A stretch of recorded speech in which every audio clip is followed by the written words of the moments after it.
Je m'appelle Jean-Justin Bonongue Bisekimona, c'est mon nom.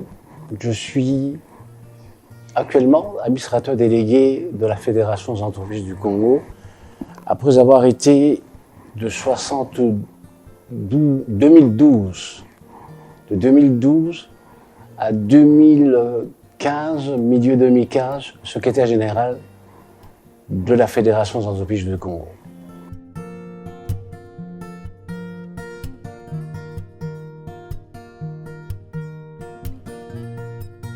La FEC telle que vous la connaissez aujourd'hui, il y a 50 ans, vous savez, la FEC, d'abord, avant l'indépendance, c'était plusieurs chambres de commerce qui existaient et qui travaillaient indépendamment des autres chambres de commerce. Et en 72,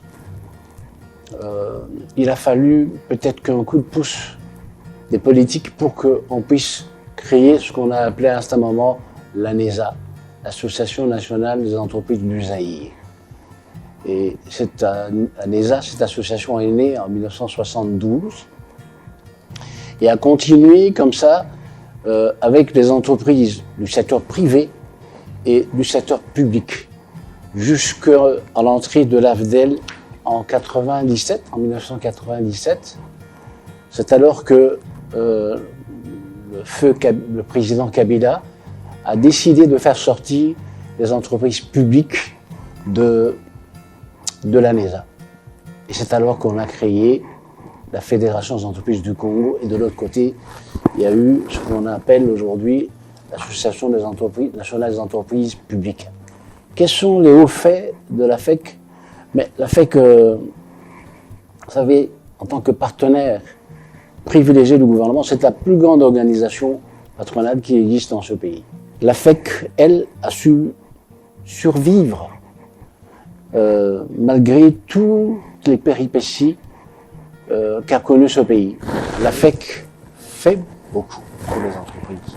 Heureusement que la FEC, la Fédération des entreprises du Congo, est là d'ailleurs. Parce que si elle n'était pas là, beaucoup d'entreprises auraient fermé. On a aidé des secteurs à renaître et à survivre. Je vais vous donner quelques exemples. Le secteur du ciment. Vous savez qu'à un certain moment, nous avions dans ce pays 2 entreprises cimentières. Mais je vais parler des 2 sociétés qui existaient ici. Sur les 2, il n'y a qu'une seule qui continue d'exister. L'autre, qui était pratiquement une société de l'État, a fermé ses portes. Pourquoi? Parce que on a commencé à avoir des importations frauduleuses du ciment venant d'Angola, de Chine, alors que 2 autres sociétés s'étaient mises sur le marché.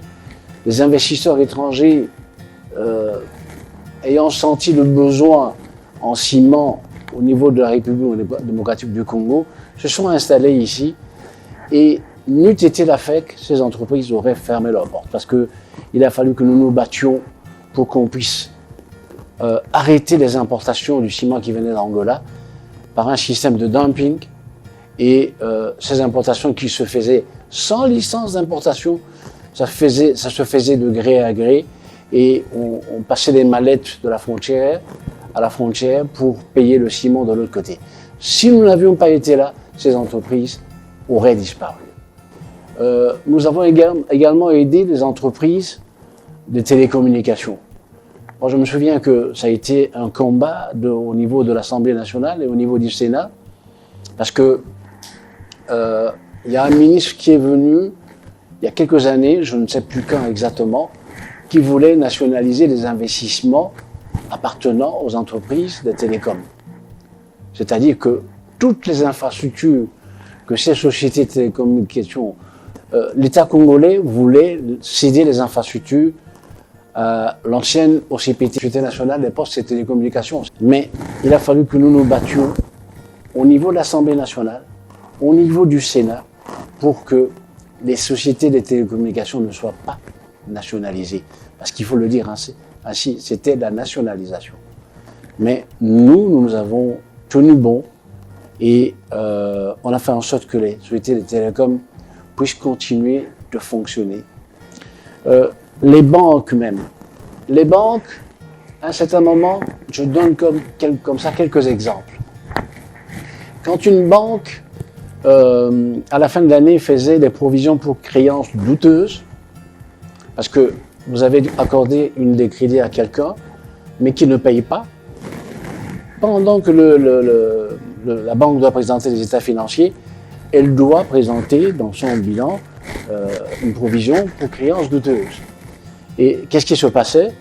Alors que la banque n'a pas récupéré ce qu'elle a financé aux entreprises, à l'entreprise défaillante, eh bien, les impôts tombaient sur même la partie des créances non recouvrées, c'est-à-dire on fiscalisait des provisions pour créances douteuses. Nous nous sommes battus pour faire en sorte que on arrête cela, et cela a été fait à la satisfaction des banques. On a aidé beaucoup de structures, même des structures étatiques. Si la FEC n'était pas là, la CVM, la compagnie des voies maritimes, n'existerait plus.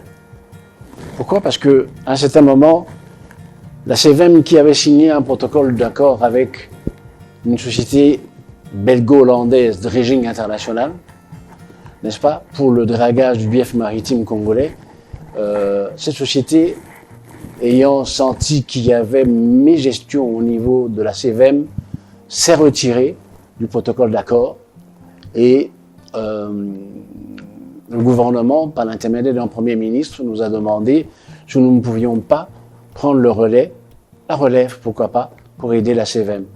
C'est alors qu'on nous a demandé d'accompagner la CVM, et la CVM aujourd'hui a survécu et est même en train, après que le chef de l'État ait acheté une drague d'occasion, la drague Fachi pour la CVM, la FEC, avec le concours de la CVM, au terme de ce protocole d'accord, on a mis en place des réserves.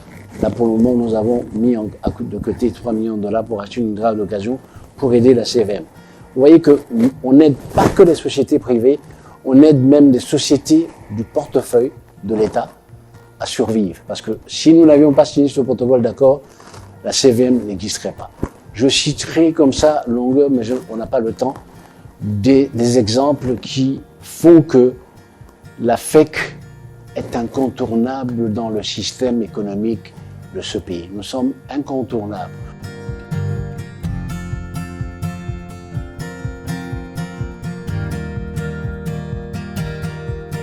Le président national, ayant senti le besoin de redynamiser la Fédération des entreprises du Congo, a demandé au PNUD d'aider la Fédération des entreprises du Congo, justement, à changer de paradigme. Ça veut dire ceci, que par un projet que nous appelons, qu'il a appelé projet Renaissance, il veut faire en sorte que la FEC puisse peut-être refaire sa structure organisationnelle d'abord, et ensuite, pourquoi pas, attirer de plus en plus de membres, parce que quand les gens sentiront qu'il y a un nouveau tonus au niveau de la Fédération des entreprises du Congo, ils viendront adhérer à la fédération pour que leurs activités soient évidemment défendues. Le projet Renaissance, c'est un projet qui tient à cœur le président national de la FEC et même tous les membres de la FEC, tous les membres du comité de direction de la FEC. Pour le moment, on a pris des consultants à l'aide du PNUD, des experts, vont travailler pendant 5-6 mois pour mettre en place la nouvelle configuration de la Fédération des entreprises du Congo.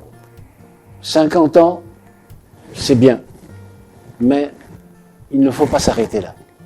D'où le projet Renaissance.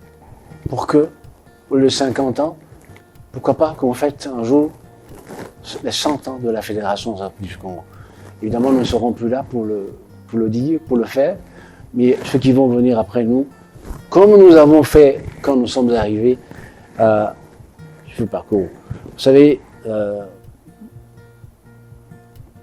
il faut être fort mentalement ici pour être là où je suis. Ce n'est pas évident parce que si vous ne vivez que les cotisations des membres, n'est-ce pas? Et si ces membres-là sont de moins en moins nombreux ou ne payent pas les cotisations, ça pose un problème. Et ce problème sera posé également dans le projet de Renaissance pour que, indépendamment des cotisations des membres, qu'on ait d'autres ressources qui puissent permettre à la FEC de fonctionner. Donc, bon anniversaire à la Fédération des entreprises du Congo. Voilà.